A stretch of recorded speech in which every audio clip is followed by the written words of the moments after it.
Good evening, ladies and gentlemen. We return now to part 4 of our examination of the film It Happened One Night. I look forward to diving even deeper into what this film reveals. And so, without further ado, I shall begin with the following remark to part 3's ending.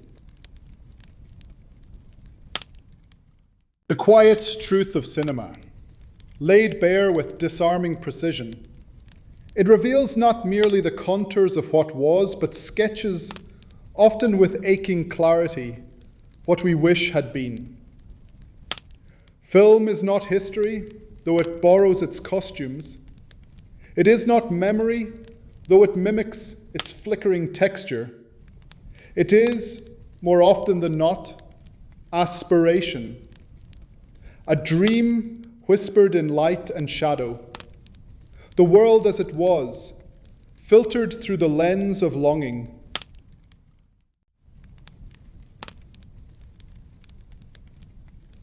We look to the screens, not only to remember, but to revise, to mend what was broken, to say what went unsaid, to love as we imagine we might have, had we only been braver. That perhaps is cinema's most spectral gift. The power to haunt, not just with ghosts, but with possibilities.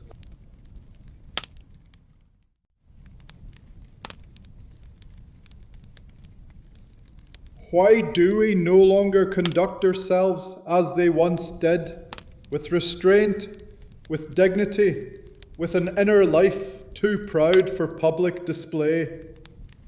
In that vanished era, emotion was not paraded, but contained. A man might love deeply, ache silently, and reveal himself only in the flicker of a gesture. But now we clamber to the prow, not to whisper, but to shout, and not in verse, but in expletive.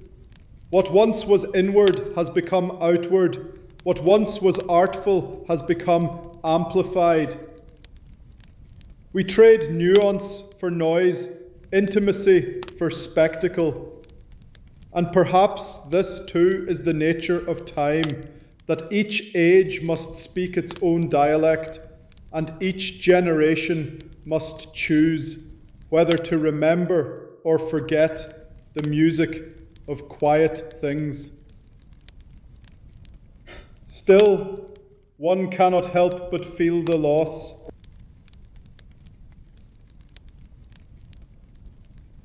Precisely stated, and not merely with wit, but with the rare sort of insight that cloaks itself in levity while carrying the weight of cultural observation.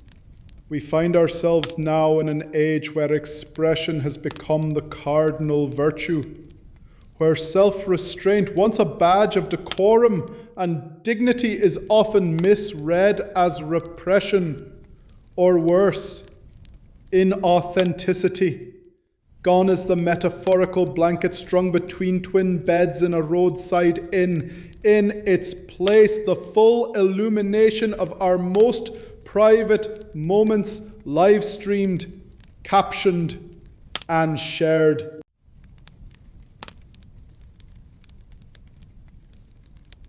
Why do we no longer treasure restraint as they once did?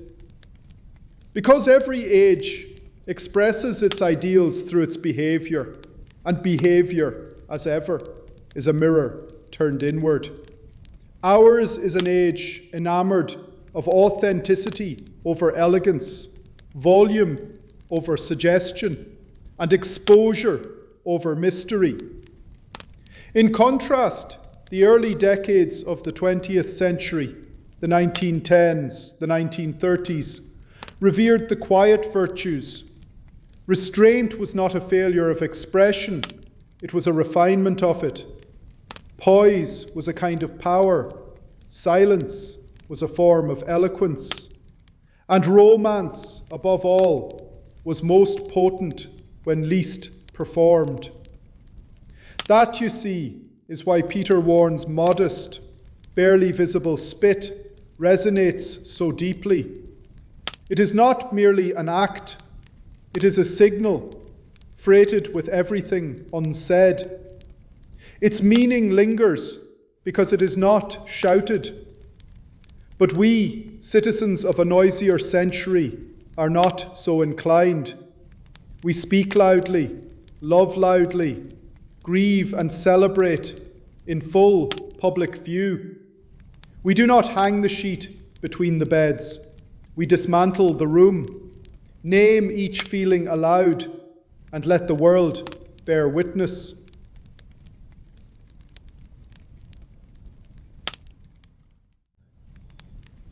Why did we change? When did suggestion lose its hold to spectacle? Some attribute it to technology. Others cite the psychic fallout of war, the atom bomb, or the rise of mass media.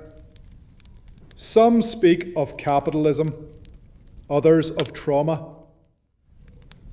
And many simply point to the growing hum of the digital age, a world forever connected, yet increasingly adrift. And yet, as you have so rightly observed, it remains at heart a mystery. Perhaps that is the very soul of the matter. For whether one is Peter, speaking volumes with a glance, or Jack, flinging his defiance into the wind, each man seeks, in his own fashion, to be seen, to be known, and to be true. So yes, they had Peter's stillness, a grace that held the room without commanding it. We have our declarations, our laughter, our leaping into boats and shouting into the void. And perhaps, in our own chaotic, unbuttoned, unapologetic way, it is just as honest.